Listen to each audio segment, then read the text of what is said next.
Hi, this is JP Morgan. Today on SignLens, we're going to show you how to create shafts of light, both for still images and for film.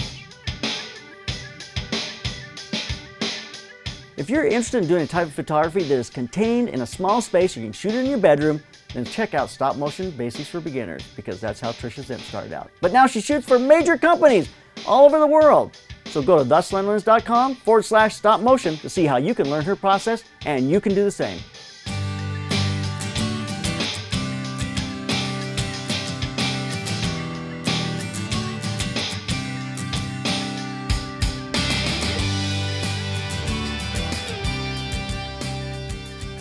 I love the look of light streaming into a room for film as well as in stills. There are 4 principles that come into play when you're creating shafts of light in camera. So let's get started and see what we can do. Number 1, you have to have atmosphere. Light cannot show itself, a shaft cannot reveal itself unless it's reflecting off from something. Whether it's smoke or dust or fog or something in the atmosphere, light has to have something to bounce off from before you're ever going to see it.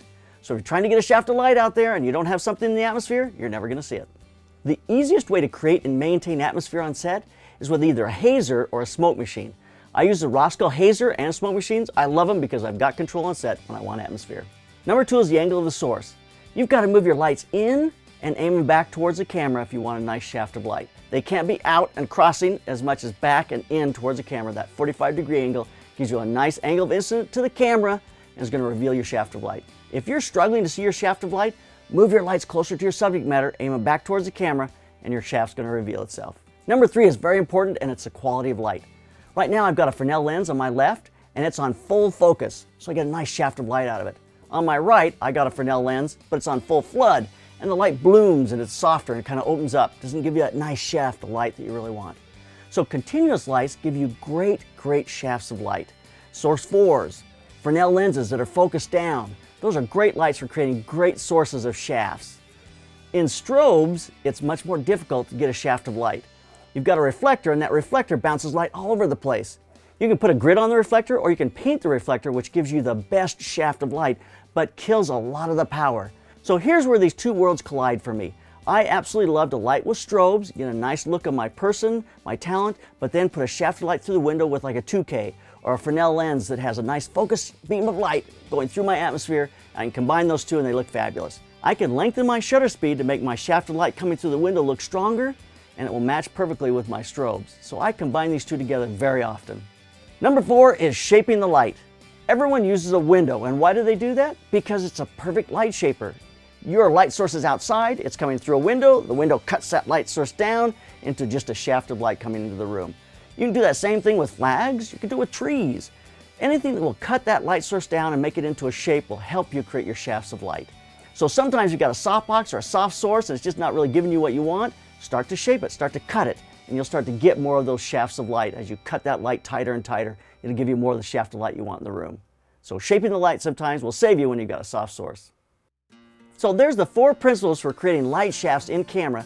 But now let's take a look at a photograph we did in a blacksmith shop and see how we applied those principles to create this image. When I first walked into this shop, he's got his fire going, he's pounding on the metal, and there was atmosphere in the room already. The sun was coming through the window, and so I had shafts of light immediately. What is the best hard source of light? The sun. It's 1 billion miles away. Is it 2 billion miles away? Maybe it's 40 billion miles away. I don't know how far away it is, but it's a long ways over there. So that gives you a really focused light and great shafts coming right through the window. The image looked fabulous, but unfortunately the sun didn't last very long and it was gone. And so for us to keep shooting, to get the images we really wanted, we now had to create that shaft of light. I didn't have a 2K with me, which is what I really wanted to have in that window, coming through the window, so I had to come up with another thought.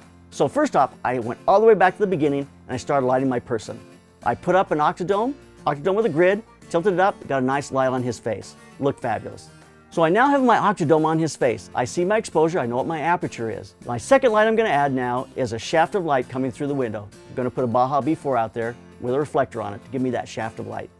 As I did that, I looked at it and said, oh, we don't have enough atmosphere in this room. So we added some Rosco smoke into the room to be able to give us that shaft of light that we wanted. It bloomed a little more than I wanted, so I backed it away from the window. That made it a little further away, the source a little smaller, and narrowed the beam of light just a little bit.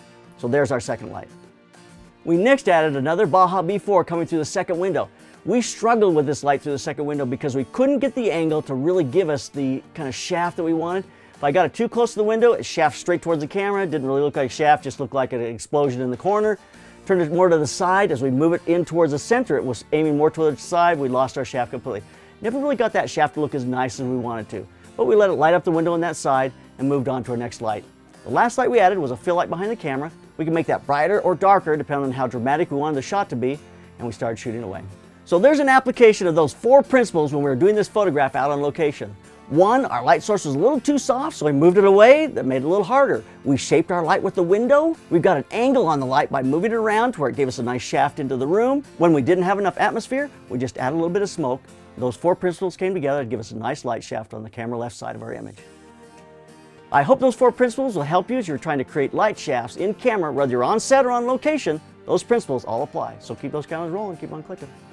3 lucky winners here in July for our giveaway. Get over to thesliderlens.com and win a Spyder 5 Studio package from Datacolor. Win a slot in our business coaching class or win an SKB case. Get over there today, thesliderlens.com.